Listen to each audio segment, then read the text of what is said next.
And we're live. It is Wednesday, May 6th, 2020, as far away from Cinco de Mayo as it is possible to be in the calendar. It is 5:00 p.m. Forget Boris Johnson, people. We have a serious impact from the coronavirus. There is a cheese crisis going on in France. Politico reports that French cheesemakers are warning that restaurant closures and a downturn in international trade have caused a 60% slump in sales of cheeses from Camembert to Roquefort. This could leave, I'm not making this up, people, a 5,000-ton cheese surplus to rot, according to Michel Lacoste, president of the National Council. Can I send them my address? Yeah, so this is, I know what to do with all that Roquefort cheese. wait, it gets worse. Cheesemakers are looking at desperate measures ranging from destroying tons of luxury stock to derogations from the strict rules normally required to win a protected gourmet label. I think we may need an airlift of cheese right now out of France. We're not allowed to have fun anymore. We have too much cheese, but in lieu of fun, and in addition to cheese, we have quite a group of people for you today. We have Nicole Wong. We have somebody who I thought was named Alex MacGillvray, but who informs me that he goes by AMAC. And we're here talking about content moderation and all associated stuff. So, Kate, get us started. Yeah. So Nicole and AMAC, you were both, I'm going to introduce you briefly. Nicole was, you were at Google, and you were basically in charge of kind of all of the interfacing between governments and compliance and kind of Google's policies. Was it just for YouTube? I always forget this. Or was it for all of Google? It was all of Google. And it was sort of like, along with Alex, we both were responsible for like launching all of the products everywhere in the world. So like if you think about, Alex was there in 2003, I got there in 2004. Right, it was just a search engine. Like I literally signed my acceptance letter believing I was joining just a search engine. And then over the course of, for me, the next 7.5 years, and Alex, you left a little bit before I did, it was like everything from YouTube to Google Maps to self-driving cars. Yeah, that's amazing. And Daphne Keller, I think you guys both worked with her. She talks about this, of like working for you, Nicole, and kind of being in charge of all these different products as they started happening, and it changed, and it kind of is amazing. But you guys have this really interesting kind of like tag team, like Mario Brothers, parallel lives, like Robin Hood and like Little John, or like Batman and Robin, where you just like kind of like, so you were at Google together, but then one left. And AMAC, you left first. You went to Twitter? Was that when and I should say, like, Nicole was my boss at Google. And when she was hired, I was just so excited to get to work with her because she had already done some amazing work pre-Google. At Perkins Coie, she basically wrote the book on the way internet platforms should think about content. I've read that book. Yeah, it's awesome. I have a copy signed by most of the people who were involved, really? but Those people are now everywhere, and they're all incredible. So though it sometimes looks that we tag teamed, really, Nicole is someone I look up to in a huge way, and was lucky to get to work with a lot.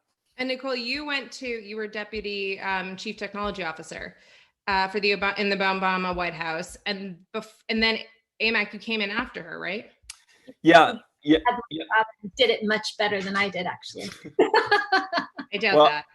Nicole had gone into semi-retirement, and I spent about a year convincing her to come work with me at Twitter. And then about 6 months into that, Todd Park convinced her to leave Twitter and go do bigger work for the government. Cool. Awesome. Well, thanks for coming. My recollection, Nicole, is that you had a nickname at Google which I think at one point Jeff Rosen may have written about publicly. That You were like 3 things about it.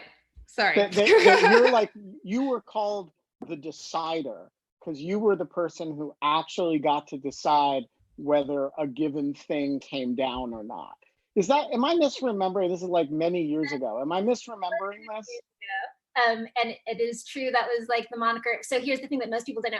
Alex gave me the nickname, and it was made in jest about, like, I think it was post George Bush era. So like there's a good bit of tongue in cheek about calling me the decider.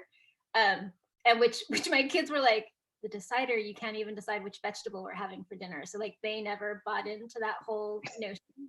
I thought it was the decider in chief. I think I even had a t-shirt with like a big D, Superman D on the front of it for a while. Awesome. Yeah, those are the, like, you know, the very artisanal days of deciding what stays on the internet and what doesn't. Was like a person looked at it and made a call.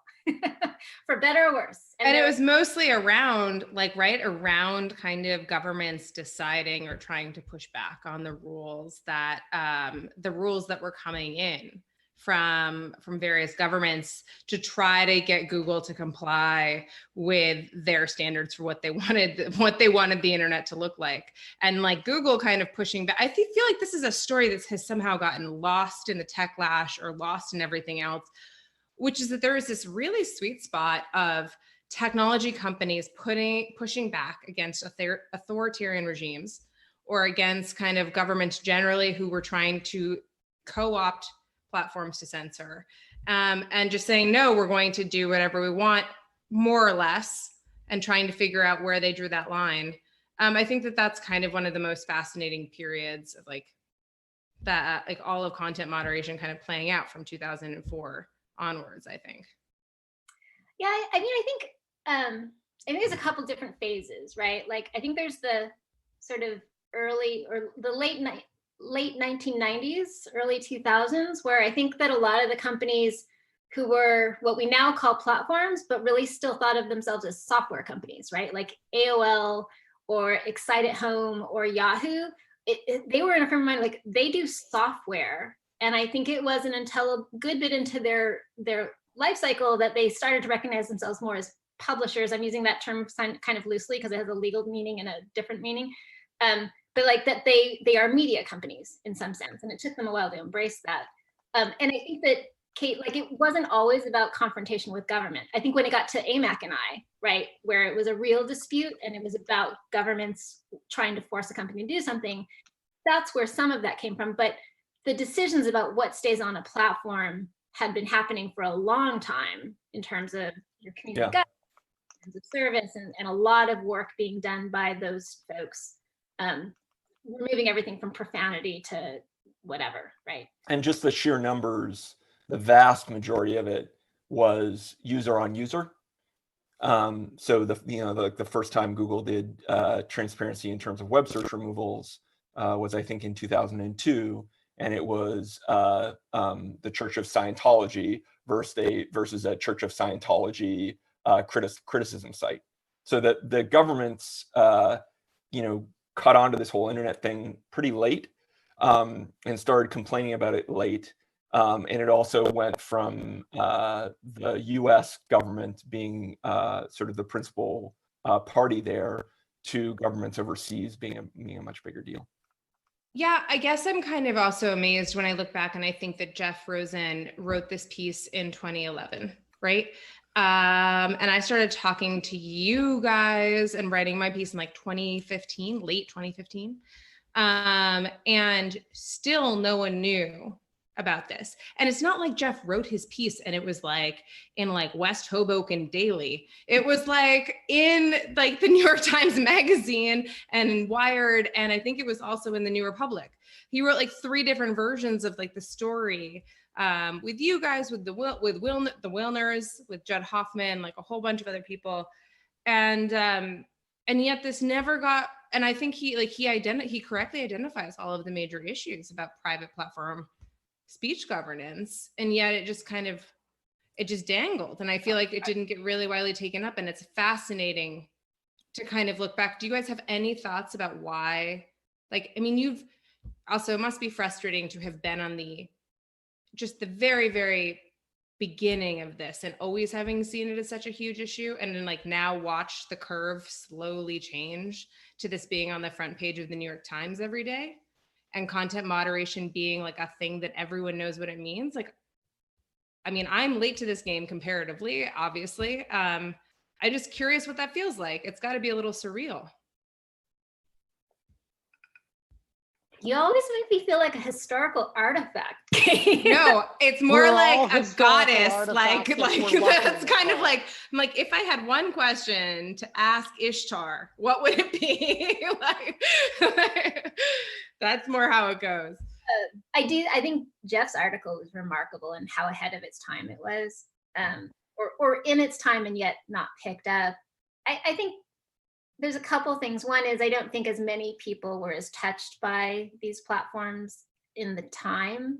And so that may account for a little bit of why it didn't surface to a wider range of people.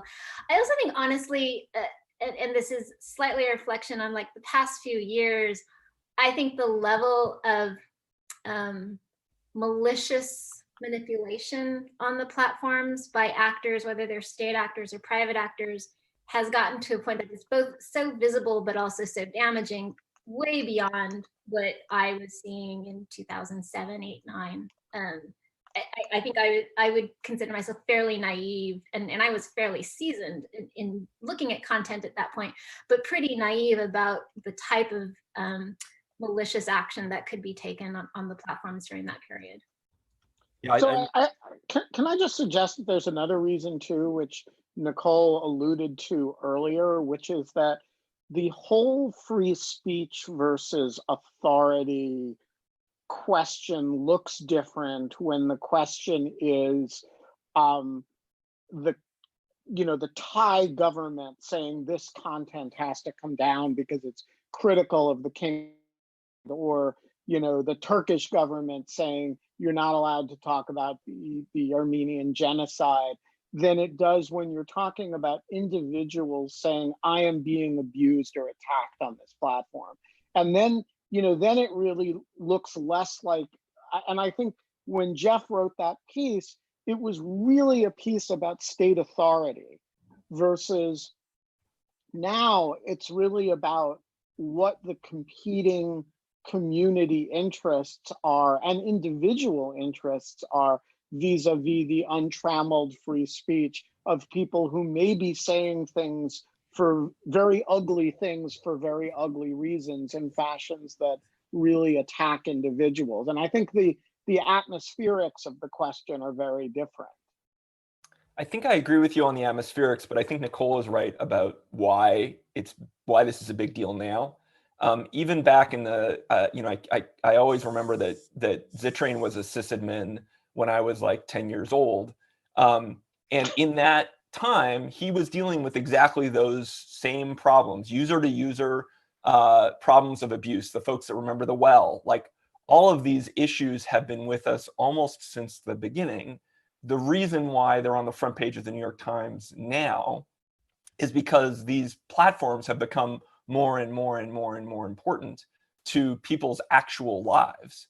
And it's no longer just the bunch of geeks that are hanging out in AOL chat groups. Love those people; those are my people. But it's also everybody now, and there's much more crossover between the online and the offline. I mean, you look at a lot of systems now have real world consequences, and so these fights between users become extremely important as we move more and more things online. And certainly that's something that COVID is ramming home, that as we move our entire society online, that some of the things we use, like Zoom, become extremely important in a way that they might not have been before. Yeah, so I'm just gonna kind of drive that home and say that like the quintessential example I think of like that you kind of learn when you're doing internet law is a rape in cyberspace, which is like a lambda mu kind of like super kind of I would say now, like then and now, esoteric community. And the harms of that were so limited and so not translatable to like the global population. And now I would say that like one of the biggest examples that we have that you hear, you know, it's your center square on your content moderation bingo card when you're at a conference is the Napalm Girl case, which is a story of you know, an individual trying to post something that they thought was historical and then came down and they thought that this was like a huge moment of kind of you know, of censorship and harm. And I agree with what you're saying. I especially agree. And we've talked about this a few times. We had Danielle Citron on as one of our first guests talking about basically the fact that, and I'm curious to hear what you have to say, Nicole, and then we're going to pivot to kind of our incredible people in the audience that have all like come in from like the outskirts of cyberspace to ask you questions.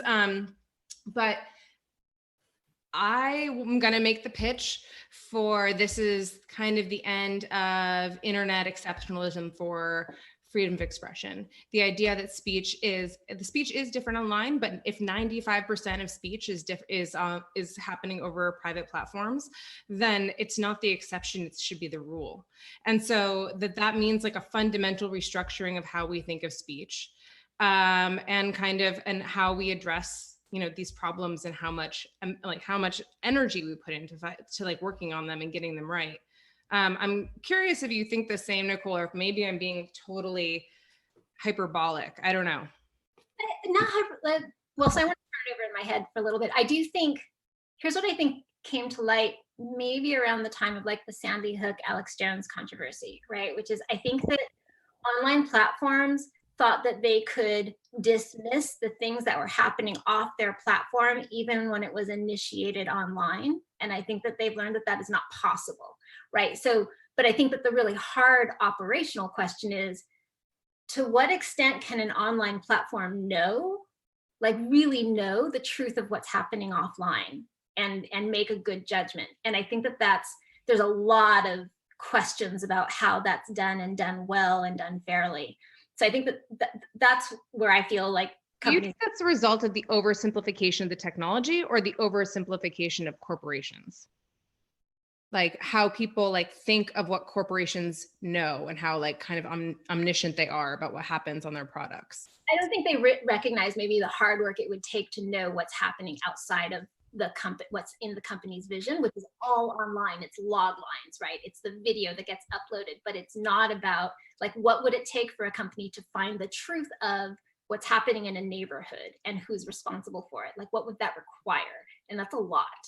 So I think that's one thing. One thing I would turn to Alex, because I think it's a really interesting moment, which is like, you were there to lead Twitter during this really important moment of like, opening up and democratizing expression for citizens in particular during the time that you were there, right? And you got branded, and I don't know how much this was branding on your part or branding on like the media, but like the free speech wing of the Free Speech Party, that thing, which to me as a First Amendment lawyer, right, has changed in its texture with like the brilliant work from Danielle Citron around what does it mean to allow people to express themselves, and how do we prevent others from oppressing the speech of certain populations that are more vulnerable, right, or whatever, and how do we think about that in terms of the policies we implement on a system? I think like we went into this sort of early on of like, let all the flowers bloom, let everyone speak, and that will work out because the marketplace of ideas. And I just feel like the First Amendment take on that is really different these days. Yeah, so first of all, for the branding, that was something I said. It was not something I said about Twitter, unfortunately. It was something I said about Blogger in respect to Google as a bit of a joke. Show us your t-shirt. Oh yes, this is a Blogger. Just in case we reference this anecdote. But the thing that makes me most excited about this space right now is the number of people who are coming into the First Amendment discussion and the freedom of expression discussion more generally, and the viewpoints that they are bringing into that discussion. Danielle Citron certainly being one, and a genius, but also, you know, many other folks. Kendra Albert at Berkman Center, who's got a fellowship project to bring more people into First Amendment scholarship. I I posted about this today with respect to the Facebook announcement, but the idea of the First Amendment as an end of itself, yes, there's something to that, but even more importantly, it's the First Amendment as a means to other ends, as a means for the minority to be able to express themselves as against the majority, as a check on majority rule, which means that when the majority goes around and suppresses the minority with freedom of expression, then we're in a different place, and we are frustrating some of the ends that the First Amendment was supposed to be about. And so I'm really looking forward to all the new people basically reimagining how freedom of expression should be applied. Totally. And in that regard, we have one of the people here that is reimagining freedom of expression worldwide. Literally, Evelyn Dueck is one of the most brilliant scholars that I know, working on freedom of expression and platform governance and content moderation. She's at Harvard Law School. You're getting your GHD and your PhD, right? We call it an SJD. I don't know what the difference is. Oh, okay, sorry. Bunch of letters, Very alphabet fancy, soup. and works on the oversight board with me, and it's great. And I invited her to come in and speak, but it's I learned something new from Evelyn every day, so it's really fun to have her here. That's way too kind, Kate. And when you said earlier, you're a relative latecomer to this conversation. I am a relative latecomer, not only to this panel, but to this entire thing. When you started writing your piece in 2015, I am quite sure I had no idea that anyone like Nicole or AMAC existed. And I mean, it's interesting even to hear you guys talk about, you know, it's still being so First Amendment centered, because obviously, you know, people can hear me. I don't come from a First Amendment framework first and foremost. I mean, obviously, I've done a lot of study of First Amendment now, but and you know, these platforms, they're quintessentially global now, and I think that is a really big part of all of the trends that you've just been describing, and the way that we've moved away from that First Amendment sort of initial framing is in part because of that, you know, global reach. I just kind of wanted to pivot and also say that, like, I'm curious what you guys, like, I am kind of curious when you say you pivot to First Amendment now. When I first wrote my piece, I said that the platforms had been governed by First Amendment norms. And like one of my professors was like, get that the hell out of here. Like don't say First Amendment norms, like just say freedom of expression norms or American free expression norms or something. And I'm curious because one of the things that happened today, which is kind of like, is that the oversight board was named and kind of stood up for the first time to be its own independent thing. This is Facebook's attempt. We've talked about it a few times in the show, but Facebook's first attempt to really have like an accountable appeals, transparent appeals process on content moderation. Evelyn and I have been covering it. I'm curious to hear what both of you think. If you think it's something that can have, neither of you, I don't think, have had time at Facebook, but we'll bring Alex Stamos in a second. And I think that, but both of you, do you think it's something that it has like aspects that could be adopted by others, like by Twitter, by Google? Do you think it's going to be the way that kind of things are governed across platforms in the future? So I tend to agree with our former colleague and the brilliant Daphne Keller said, like, we should be really worried that like everyone adopts the same structures and maybe moves towards same rules around how to do content. Like that should be concerning for us. And I think there's a big social conversation that has to be had around that. I have not read recently like the final documents of their charter or anything. So I'm not exactly sure where this will go. And I'm a little bit nervous. I don't want to prejudge it, right? Like, I kind of feel like we need a solution in this space, and I don't want to squelch any attempt to find that solution. I think that there is huge value in having a forum that is international in scope to talk about what the norms of speech should be and to reach some consensus around that. And we have not had that in the last couple of decades, right? A truly international kind of conversation around what's okay to say to people and what's not. And that norm building is really important. And I think we've shied away from it for a long time. So I think that that's a huge value, that we have a body responsible for both articulating and publishing the reasoning behind some of these decisions that we can then debate as a society. I don't want to, I feel like what the Facebook board is actually a lot narrower than what it's getting promoted as or discussed as. No, that's completely true. That's totally, no, you're totally right. Like, How that's so? completely right. I mean, yeah, I totally agree with that. It was sort of announced as this Facebook oversight board, and then sort of as time has gone on, its jurisdiction has been narrowed and narrowed and narrowed, and now it's like, is it the Facebook like Department of Motor Vehicles? You know, is it like not really what it was originally? I have a question for the decider though, because these decisions are so hard, and I'm not convinced that there is like a right decision in these cases. And you know, any decision that you make, you're going to make some group of people unhappy. How would you have felt? Like, would you have been happy in your role if there had been some outside body, independent body that you could have like chucked the most difficult cases to and sort of get them off your plate and sort of feel a bit more relaxed? Like, is this something that you would have wanted in that role? And would you have kept the title The Decider if you had the option of punting? Bear in mind, I never wanted the title of decider. That was No, out. I understand, but you had it, and you had the shirt, and then you would have this no, but I don't want to decide board that you could punt things to. So would you have to give up the shirt? Yeah, so a whole bunch of reactions. One is, I think the board is about to find out two really important things. One is decisions are different than execution.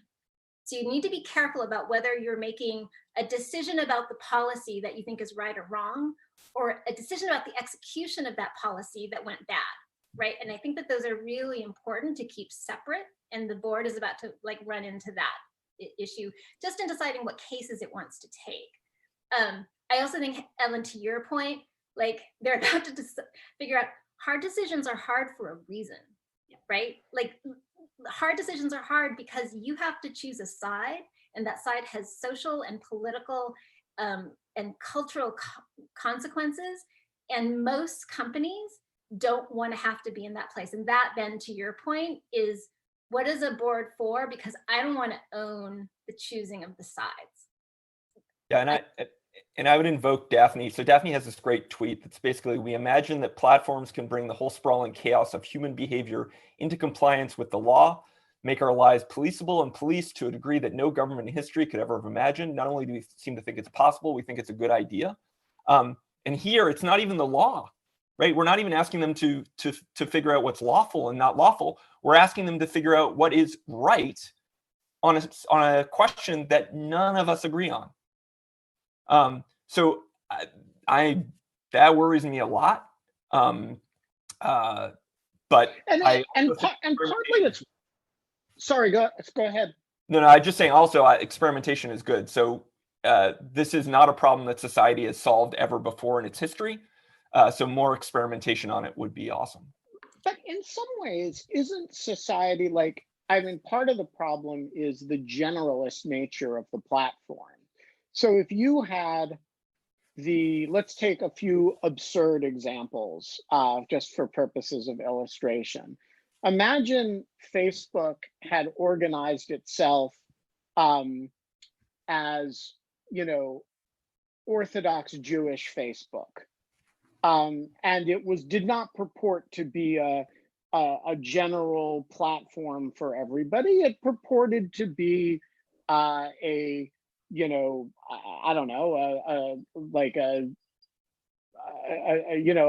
site for the discussion of traditional Orthodox Judaism. And then a community of people wants to come in and discuss Greek Orthodox Christianity. And Facebook would then, I don't think anybody would blink at Facebook, this is Orthodox Jewish Facebook, saying, wait a minute, like, that's not what we do here, right? That's almost a public accommodations question. Or like, as Nicole has said, like the First Amendment right for a platform to make itself exactly what it wants to be, right? And nobody doubts that, like, if you commission a bust of Lincoln, you're allowed to say, well, wait a minute, I didn't ask for a bust of Washington, right? Like, you can't give me a bust of Y. And if you create a forum for X, you're allowed to exclude Y. The difficulty that these platforms have is that they don't actually, they make a point of not saying what they're about, because they're about whatever their users want. And then some of their users want to do things that others regard as seriously deviant, setting up the problem that AMAC says, where they have to, and that Daphne Keller is addressing. But isn't that partly because, beyond these sort of bland community standards, they actually refuse to say what they're about? I think that those bland community standards are not all that bland. Well, they're less and less bland. So I disagree. I think they do say what they're about. Yeah, and I think I do they too. profess to be like, I don't think you can read or listen to Mark Zuckerberg's famous Georgetown speech, posted on their website as Mark Zuckerberg takes a stand for free expression, as anything apart, like, other than like a mission statement, to sort of be this open forum, this place for all comers and things like that. And I think that that's the problem, because if, like, as you say, if they were overtly something else, that's fine. It said we are what we say on the tin. It's once you sort of say we are for free expression, but then obviously actually you do have a bunch of rules about who is and isn't allowed, that's when you get into the tricky part of having to justify, well, okay, so why did you draw these lines though? I was actually also going to say, like, isn't this at some point, to Nicole's point about like doing the hard work of trying to figure out what like norms around free speech are? Like, Robert Post would yell at me at Yale Law School and be like, there is no such thing as a global community. Therefore, there is no such thing as global social norms around free speech. Like, everyone has their own rules in their communities. And like, part of having a small community is that like, there is like that, like, part. And so like, but doesn't that speak to just like, if that's true, Nicole or AMAC or Daphne or Alex or anyone who wants to answer this question, which is like, oh my God, we have like literally like, please, of all of these people, no one get coronavirus. We all need your brains. Like, don't do anything dangerous. Stay away from sharp objects. Like, anyway, this is just a great group right now. But what I was going to say was just that there seems to be this thing, if you're going towards the one of the most, like, the kind of the most erroneous things that Zuckerberg did say when he set out to start this oversight board, he was like, well, we have this global community. They don't have a global community. They have a global platform that has lots of factionalized communities on it, and expect that the communities that they interact with, their neighborhoods, as Nicole said, like their small neighborhoods, their 7th grade class, they're like their Lions Club, their, Buddhist like temple, like all of it, that they think that should be like what they want to see and what they want to interact with. Doesn't that just speak to a balkanization of the internet as like like that'll just be the final end game? Sorry, that was really dark. Daphne, say something and save me. You got to introduce Daphne. Daphne, we've talked about Daphne for like, can you hear me for starters? Half hour. Like, really? Daphne used to work for Nicole and work with Alex, and is now works with MacGillvray. Works with this Alex Stamos. She used to work with AMAC, and I'm just gonna keep rotating. She was just on a couple of podcasts this week with me. And I'm on one next week with Evelyn. So the circle is complete. So and the podcast we were on yesterday with Mike Masnick was talking about his protocols, not platforms idea, and something I've written about as magic APIs, which is variations on the question of like, given that you do have these diverse communities that Kate is talking about, and there is no single Facebook community or single Twitter community, is it better to aim for an outcome where you push control over content policies to the edges and let users decide for themselves, I have this tolerance for nudity, or I have this tolerance for violence, or delegate that choice to some trusted entity that isn't Facebook or Twitter, that instead is their Lions Club or their Buddhist community group or whatever it is, which I think is a really interesting set of ideas to explore, but has all of these technical questions that nobody's really kicking the tires on. Yeah, I think that's exactly right. Alex, welcome. Alex is the head of the Stanford Internet Observatory and the former the chief security officer at Facebook. And but where were you before? Were you before that? I was at Yahoo. Okay, Yahoo. That's always I'm like, oh yeah, that other search engine. And before that, Ouch. Yeah. Ouch, So ouch. that's a whole other discussion of what it's like. There's a to lot do of Google security. people I have to please at the moment, Alex. Okay. But thank you for joining us. Yeah, thanks for having me. Yeah. Any thoughts on the Facebook oversight board? Yeah, I mean, we were all discussing this on Twitter, but to turn our Twitter subtext into text, I mean, to me, the interesting question here, and there's all these incredible scholars of the actual governance component, and how we should make decisions around speech. But to me, the interesting question is like, how do you take a board like this and have them make decisions that are actually practical, right? And you guys touched upon this a lot about the execution. Like most of Facebook's speech problems are not that there's really, I mean, there are situations where people disagree with the decision, right? Them taking down Alex Jones and the like. But a lot of their speech problems are things that nobody agrees should be there, or that there's a reasonably wide agreement. But in the enforcement, you have to turn these knobs back and forth. If you turn the knob towards catching more of it, you always catch more legitimate speech, right? And I just don't see how this oversight board does it. It's, a bunch of law professors, folks from NGOs, like really smart people who are also used to making arguments in front of that can be interpreted really in an intelligent way, right? And like, you're not gonna be able to come up with here's a 17-point test if this thing is hate speech, and then expect that to get enforced, right? Like, it's gonna have to be something that you're going to first have people enforce in 85 different languages. And these are folks who are, not making a ton of money working in effectively call centers. And then they're going to train AI to do it. And I don't know how this works in that way, because like when inside of Facebook, and I'm sure it's the same at Twitter and Google, when the policy team makes decisions, they usually make it in collaboration with the people who have to actually enforce it. So they'll do something like, okay, we're going to change our rules on this. Let's model what that would have done over the last month, right? And they'll build a computational model of like, oh, here's an example of all the content we would have taken down. And you look at all the side examples, like, oh man, look at all these false positives we did. We have to change it. So like, there's this kind of collaborative, but that's not how, this is like the whole Facebook Supreme Court, that the US Supreme Court throws out a decision, and then it takes 5 years for all of these, trial courts and circuit courts to figure out what the hell it means. You can't have a process like that at this speed. So I think just the practical questions are really interesting. Can I kick that to AMAC? Because AMAC and Nicole, which is like, you guys both brought up the First Amendment, and like, there's nothing more classic, as Alex said, about the First Amendment and like the Supreme Court, is it takes like a speech case like once a year, if once a year. And that these are such slow incremental decisions. There's no way that the pace of this, basically one of the things that I think is going to be really hard, and Evelyn knows, is that all of this is supposed to happen within 90 days. A full review, a full search of like the record, everything within 90, which is like at once both far too slow for certain types of speech decisions to be made, and far too long, and far too short for like really thoughtful analysis, you'd think, in some type of sense.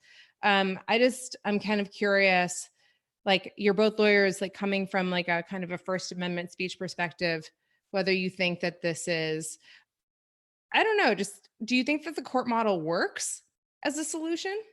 Or do you think that there's something else out there? Alex, do you want to go first? No. Stunned silence.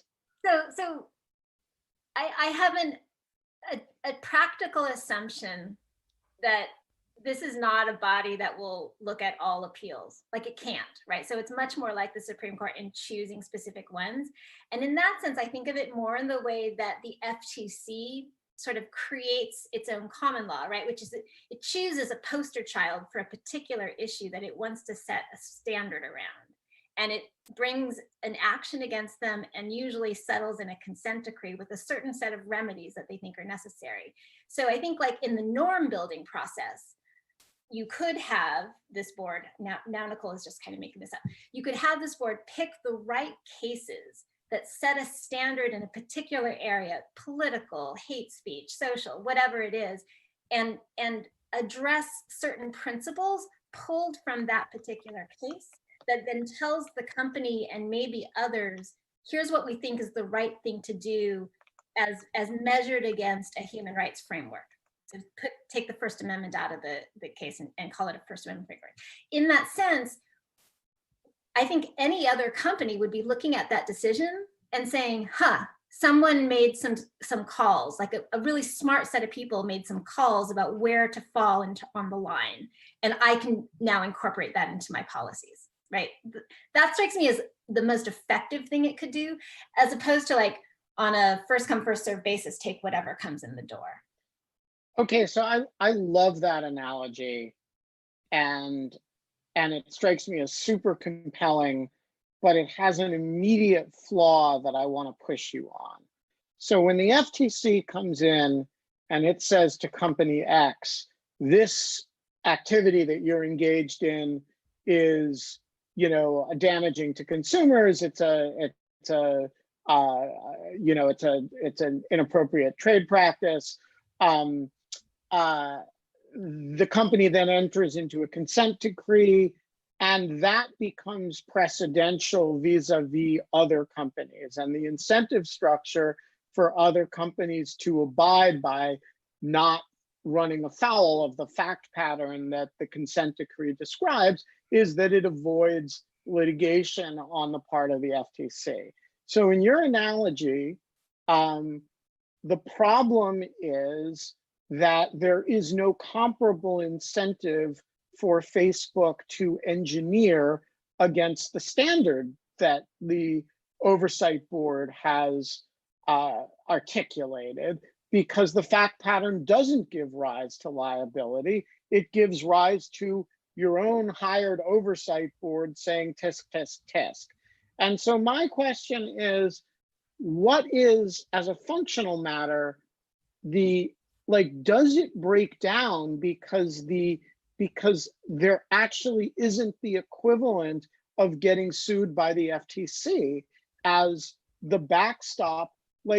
So Facebook's oversight board says, okay, we're leaving this up, or Facebook is wrong because this is the standard. What's the incentive for Facebook to engineer toward that standard just because the oversight board's, gone like this with it? I want Evelyn to Evelyn has like a tremendous amount of knowledge about the actual documents that made the oversight board. So I'm just going to kick this to her maybe. Okay. I mean, I have a bunch of thoughts about all of that. I mean, I think in response to and I'll try and tie it together. We have multiple problems with content moderation. We have so many problems, and this oversight board is only going to solve a very small part of them. The enforcement part is a big problem. But the oversight board isn't directed at solving that.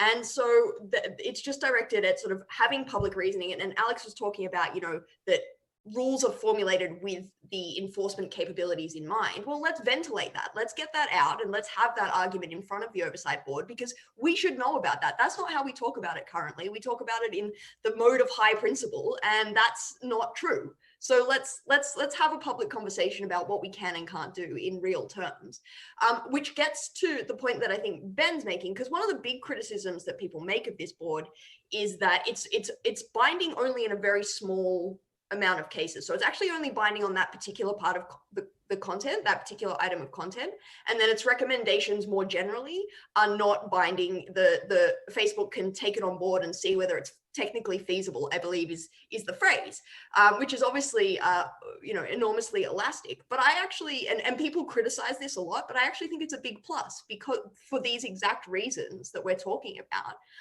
that we actually don't necessarily know what's feasible, and it's going to evolve, and it's so fast and it's so rapidly evolving. And this is one of the big criticisms that gets made of the FTC and things as well, is that, locking things in when the whole market and what these companies can and should do is moving so quickly is not necessarily the best approach. And so I'm interested in this dialogue developing between the oversight board and Facebook, where they talk to each other about this is what the rule should be, okay, but this is what we're capable of, okay, well, and then they come back and they say, actually, we've worked on it and we can do this now. I just want visibility into that, rather than pretending that this is all happening up here about First Amendment norms or international human rights principles, when actually that's not true. Daphne, you want to go, but I also really want to get AMAC and Alex's reaction to that. But Daphne, go first. Oh, you're muted, babe. Yeah. So I think this actually ties together what Evelyn just said and Nicole's FTC point and what Alex Stamos said about how ideally what you want is to take a recommended policy or remedy and then actually test it and see if it works in practice and iterate and fix it. And in a way, the FTC process, more so than a court process, gets you closer to that, because by the time a consent decree issues, there's been this back and forth with the company and the regulator, so they get to something that is, you know, more tailored to the world of the possible. And so I'm interested, and I was going to ask Evelyn, but it sounds like maybe we don't know the answer. Like, I'm interested in how much the structure of the oversight board permits that back and forth to happen, so that by the time of ruling issues or a policy recommendation issues, it actually is informed by the kinds of questions that we want them to have answers to.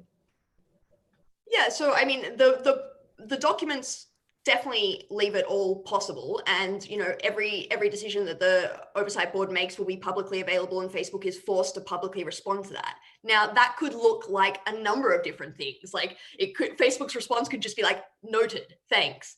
Or it could be like a substantive engagement with what the board said. So this kind of gets to what Ben's saying, is like, it really all depends on the parties engaging in this in good faith and taking it, you know, and doing their best. And I don't think we have any reason to doubt that Facebook will, because why else would it have done this entire thing? But of course, you know, that's my sort of youthful optimism. I'm very prepared to be proved wrong. So we'll see.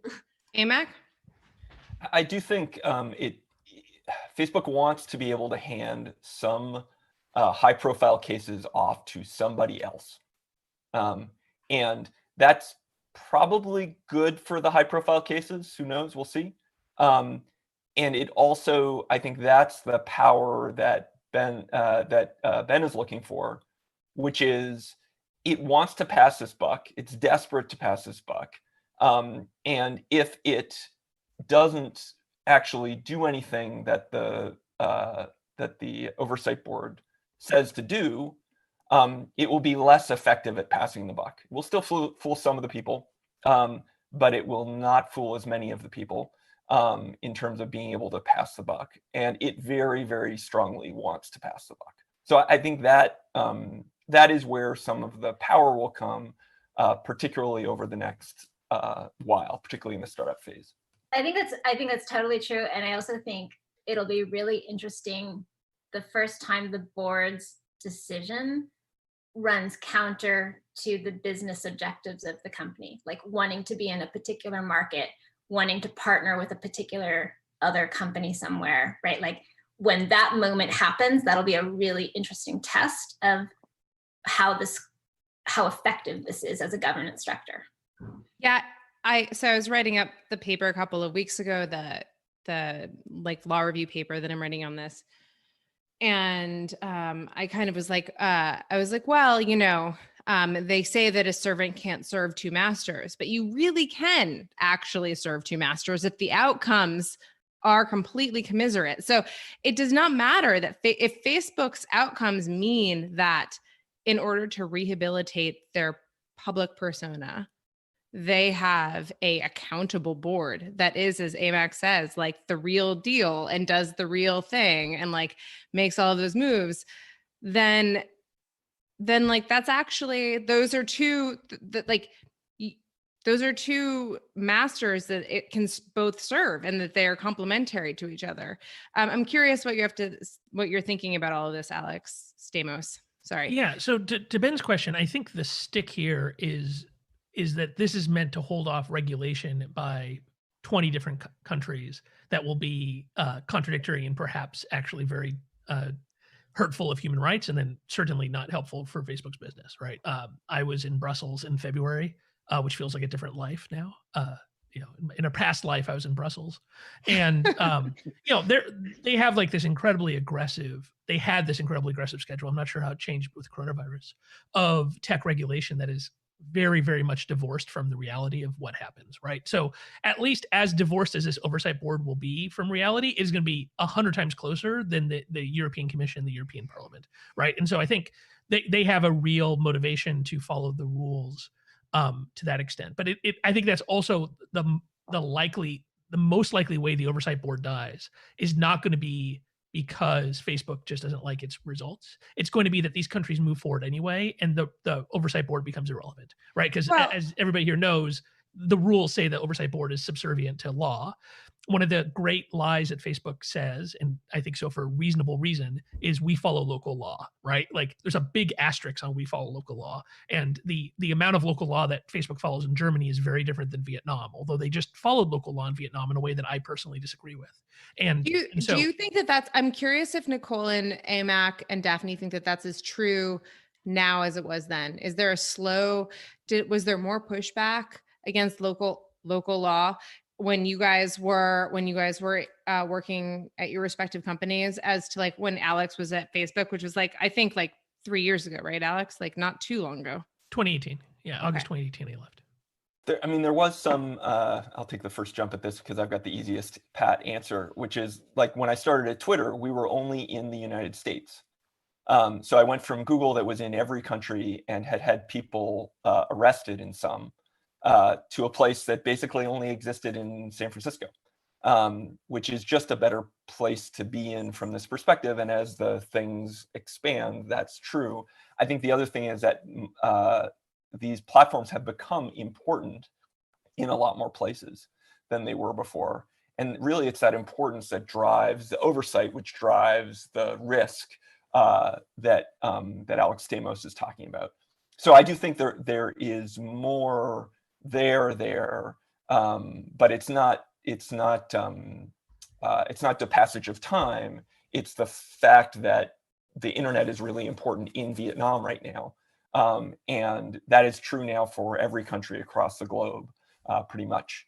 And so you have every country in the globe with a real opinion on this, and a real distaste for the fact that many of these companies are US based. And I don't just mean that from the capitalist perspective, but also from the mindset is a US mindset. And breaking out of that is going to take a long time. Certainly if the shoe was on the other foot, and it may well be, where China was the locus of most internet platforms, and we were all thinking about Chinese companies making allowances for the quirky US First Amendment, I would be very angry. And so it is. Well, that's because you're an American. Sorry. Well, that's just that was a meta commentary. Sorry. Yeah. But sorry, Nicole, go ahead. Yeah, my Canadian friend Alex. So I think you and I have talked about this before, Kate, right? Like the pushing back on countries got more difficult over time, and it was kind of a function of like how the internet grew up, right? So like in the early mid 90s to I would say mid 2000s, that first decade of real commercially available internet, we were in like Europe, Canada, the US, Japan, Australia. Like it was a handful of countries that largely had the same rule of law processes or structures, largely had the same approach to free expression, largely had the same approach to privacy, not in every detail, but largely the same. And so there were two things that happened around 2007. One was YouTube, where everything went from text and therefore very language-based to visual. And so all of a sudden you could reach across cultures because you could see it and you didn't have to understand the language of it. And at the same time, you had greater internet penetration in a group of countries that were not like the early first generation internet countries, right? Where Turkey, Vietnam, China, Russia, Saudi Arabia, where the norms around both rule of law as well as free expression and privacy got really different and were causing a bunch of conflicts. And that to me is like where the pushback starts to happen, is when we actually have a bunch of markets that we want to be in as a company, but we aren't in line on both like the values as well as the way to address disputes in the same way. I wanted to highlight there's- something that Nicole said earlier that I think is actually very relevant, which is she talked about how this has become much more adversarial. All of these rules are no longer just about the emergent properties of how do people interact with each other on a discussion board. It is about people. It has become much more adversarial of people understanding the rules, manipulating the rules to their benefit. And that is both on the speakers and the governments, right? And I think the two big changes that I saw during my time with Facebook were, one, changes that had predated, but like the Arab Spring was a huge change in the knowledge of that autocratic governments understanding that they have to control information online if they want to survive. And then among democracies, the big change was NetzDG in Germany. And that really, NetzDG really changed the way that Facebook approached speech versus governments. And that is effectively the start of the collapse I think we're slowly seeing of Facebook giving into local governments that they will do whatever they want. Was it effectively by giving it to the Germans, they opened up the door to have to give it to everybody. And the Germans would say, well, our law is special and our history is special and stuff, but that's just not how it works, right? And you can't make that argument to Turkey. You can't make that argument to Vietnam that the Germans get something that you don't. All right, so I want to back up. Hold on and one talk second. about- Daphne had one quick thing Oh. she was going to say really quickly. Go ahead, Daphne. I'll try to make this super quick. I think this rubber meet the road moment that Nicole defines, where the business imperatives of a company to do what a particular government or market demands come into conflict with what the oversight board said to do, will also be really interesting if it puts Facebook in a position of saying, oh, we are doing this because a law requires that, Vietnamese law requires this. Because that's the only way you get out from having to do what the oversight board tells you. And then the Vietnamese government kind of has to admit if their law requires this or not, because right now there's a lot of very productive ambiguity for governments in sort of pushing for things to happen, letting platforms do it in ways that probably silence more expression than their national law would do.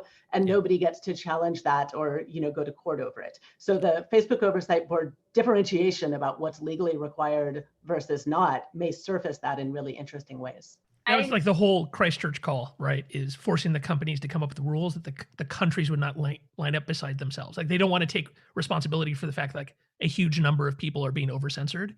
And so they get the benefit of what they want without the downside of having to actually live up to the fact that they caused it. I'm sorry, Nicole, I jumped in. No, I was just thinking I think Daphne's insight is exactly right. And what an enormous opportunity for the human rights community, right? To put some real pressure vis-a-vis this board on governments that are doing really terrible things to the people in their population. It's a potentially an enormous opportunity for them. I really think of it as, oh, sorry, go ahead, Ben. So I want to back up and talk about something we probably should have talked about at the outset of the show, which is that today Facebook named the board. And that means that there's... I'm sorry? Whoops.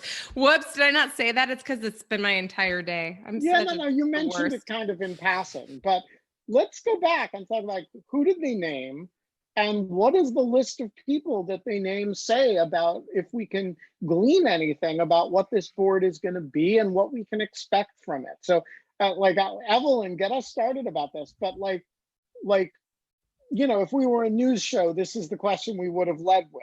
What happened today? So they announced a group of 20 people who are all very serious and impressive. Every news story in the first paragraph had that there's a Nobel laureate, a former prime minister, a bunch of constitutional law scholars, reporters. Alan Rusbridger got reduced in pretty much every story I read as the editor that published Edward Snowden's leaks and things like that. So it's an impressive and serious group of people, which as someone I'm sure Kate also feels this, as someone that's devoted a large amount of their time studying this thing, it's a bit of a relief to see that it's not just a bunch of hooligans who are going to mess it up. But I don't really have any interesting comments to make on personnel because I'm still really interested in the issues of design that we've been talking about because I think you could have the best, most diverse, and that's the other thing, they've done very well on the diversity front. I kind of imagine them playing one of those games with where you have to guide a marble by tilting a board, and I feel like they're oh, we've got a conservative person, well we need a progressive person and a male and a female, so I think they've done reasonably well on that front, although of course with 20 people you're never going to get perfect representation.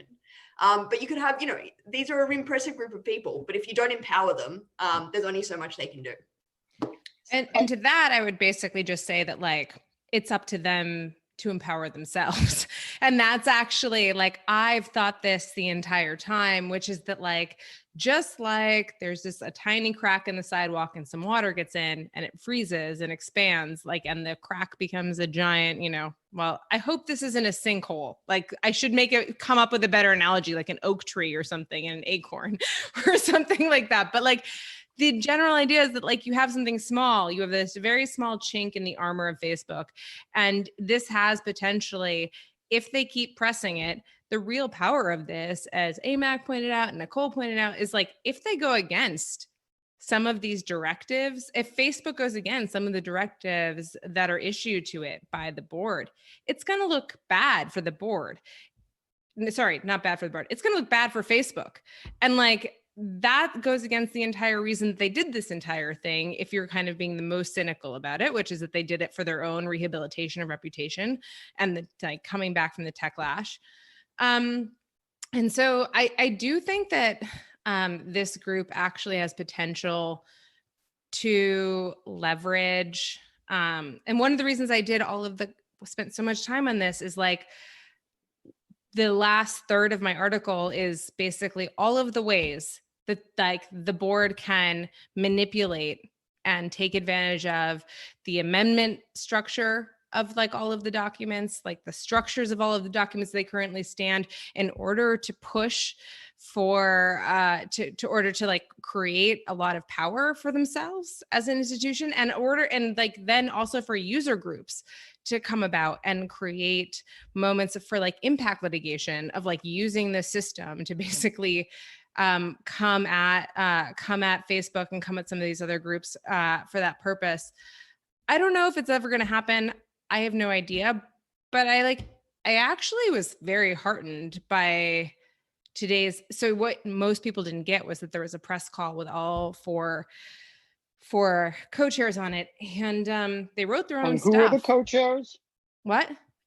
Who are the co-chairs? The co-chairs are Helle Thorne-Schmidt, who is the former Prime Minister of Denmark, Catalina Botero, who is the former UN Freedom of Expression Rapporteur to the UN, and Jamal Green, who's a Columbia law professor, and side note, Taleb Kweli's brother.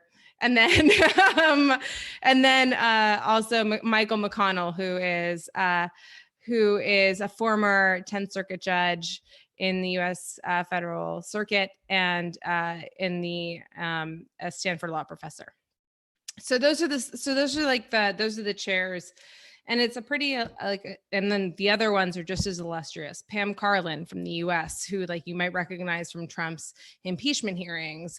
Never mind the fact that she was always kind of floated as being Ginsburg's replacement in the Supreme Court. There is, John Samples from the Cato Institute, who is kind of a libertarian voice that has been very balanced for a long time.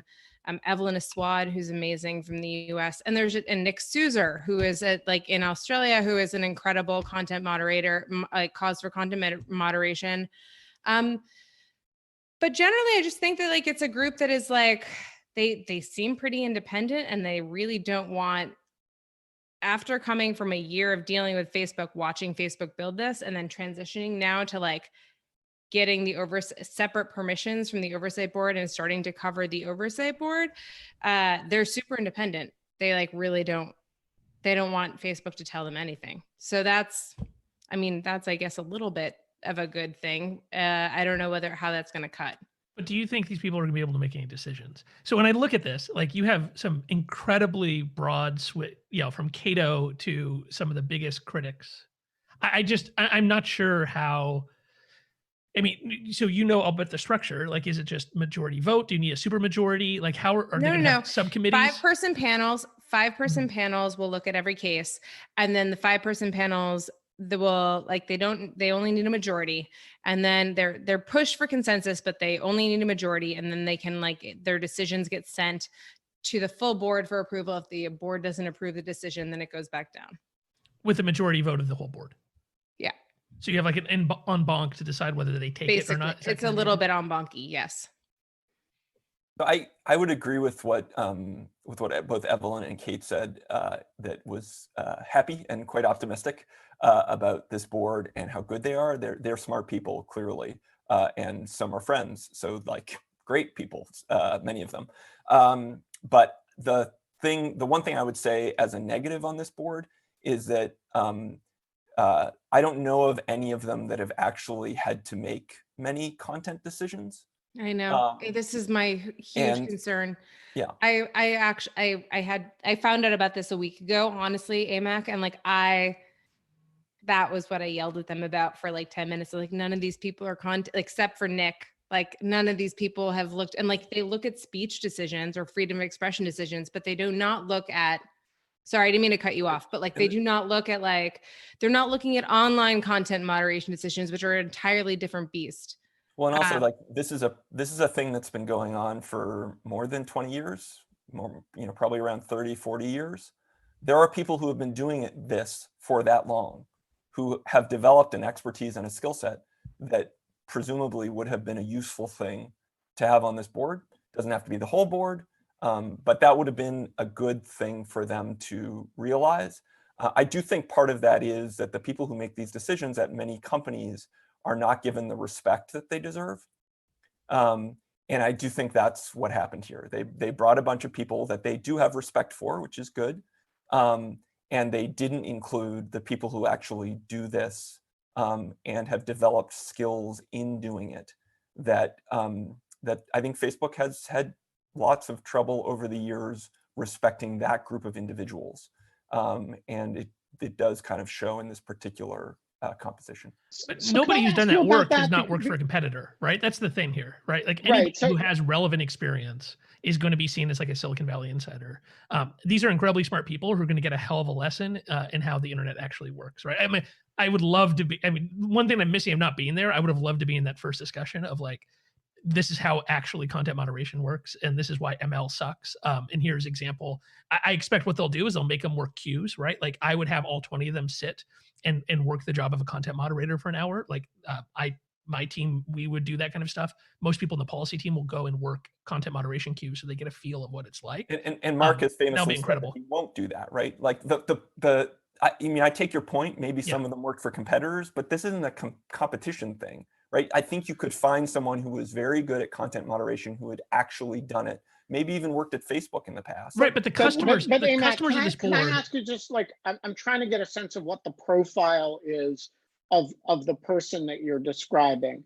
It can't be somebody who works for Facebook because, then you're basically getting Facebook content moderators to review Facebook content moderation, which kind of defeats the purpose of an outside board. It presumably can't be somebody who currently works for a competitor organization.